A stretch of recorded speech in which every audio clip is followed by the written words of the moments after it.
समझ ये आई कि भाई ये संसार में उलझना अच्छा नहीं है, भगवान में मन लगाना अच्छी बात है, सेवा करो। इसलिए जब होश आया तो सेवा में लग गए।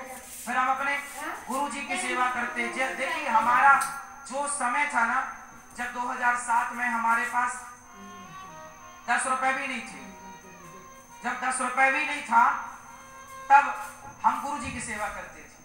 गुरु जी के पांव दबाए बिना मैं सोता नहीं था। ये नियम बनाया मैंने कि सेवा करूंगा, सेवा करूंगा। अब सेवा क्या, पैसे से तो मैं सेवा कर नहीं सकता था गुरु जी की, क्योंकि उस समय मेरे पास कुछ था नहीं। तो मैं अपने स्थिति ऐसी थी कि जो कपड़े थे ना हमारे, कुर्ता और ये धोती वगैरह, हमारे जो बड़े सीनियर विद्यार्थी थे, हम उनसे मांगा करते, भैया धोती दे देना। मतलब धोती होती खरीदने की भी ऐसे ऐसे हम लोग नहीं, वही धोती नहीं खरीद के लाते थे, कुर्ता उर्ता। हमारे सीनियर विद्यार्थी जो रिजेक्ट कर देते थे, उसी को अपन लोग पहन लिया करते थे। और पैसे से तो सेवा कर नहीं सकते थे, तो गुरु जी के पांव दबाया करते थे लोग कि चलो ये सेवा। और गुरु जी के जब तक गुरु जी कहना देते थे कि बस करो अब सो जा, जब तक गुरु जी सोने की आज्ञा नहीं देते थे तब तक पांव दबाते थे, चाहे रात के 12 बज जाए या रात को 1 बज जाए। सेवा हमने होश संभालने के बाद एक काम पकड़ा, केवल सेवा।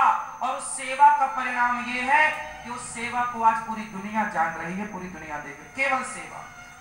इसलिए सेवा को हल्के में ना लो, तुम ईमानदारी से करो अपना काम। भगवान बोलते हैं तू कर्म कर, मैं फल दूंगा, सेवा करो। हमने सेवा की, अपनी माँ की, अपने पिता की, अपने समाज की, जैसी बन पड़ी जिसकी वो सेवा की। और भगवान ने जब लायक बना दिया तो फिर आप समाज की सेवा में भी लग गए। कथा सुनाकर आपकी वाणी से सेवा करते हैं, और भोजन की सेवा और वृद्ध माओ की जैसी बन पड़ती है टूटी फूटी सेवा। आज 272 माताएं गौरी गोपाल आश्रम में सुख पूर्वक रहती हैं, जिनके रहने की, खाने की पूरी व्यवस्था 272 माता, 272। और यहाँ गौरी गोपाल गुरुकुल में 100 विद्यार्थी रहते हैं। निःशुल्क बच्चों के रहने की, खाने की, पढ़ने की, लिखने की पूरी व्यवस्था। 100 विद्यार्थी रहते हैं। गौ माता रहती हैं, गायों को उनके भोजन की, उनके चारा की, उनकी रहने की पूरी व्यवस्था।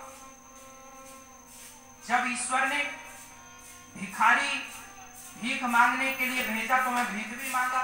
उस स्थिति में भी मैंने ईश्वर का धन्यवाद दिया, तब भी मुझे भगवान से कोई शिकायत नहीं थी। जब मैं गांव-गांव भीख मांगा करता था, आज भी मुझे भगवान से कोई शिकायत नहीं है, आगे भी कोई शिकायत नहीं। जैसे रखेंगे मेरे भगवान, मैं सदा के लिए वैसा रहने को तैयार हूं। मैं अपनी मर्जी नहीं चलाता, मेरी अपनी मर्जी जीरो है, शून्य। हम तो गोविंद के गुलाम हैं। जो ये चाहेंगे, जैसे ये रखेंगे, ये महलों में रखें तो महलों में रह जाएं, झोपड़ी में रखें तो झोपड़ी में रह जाएं। ये इन्होंने, भगवान ने मुझे ये जिम्मेदारी दी कि अनिरुद्धाचार्य तुम बेटा सेवा करो। अब आपको क्या क्या बताएं, भगवान ने मुझे इस कार्य के लिए यहाँ भेजा है। मैं वृंदावन आया नहीं हूँ, मुझे बिहारी जी ने वृंदावन इस कार्य के लिए भेजा। मेरा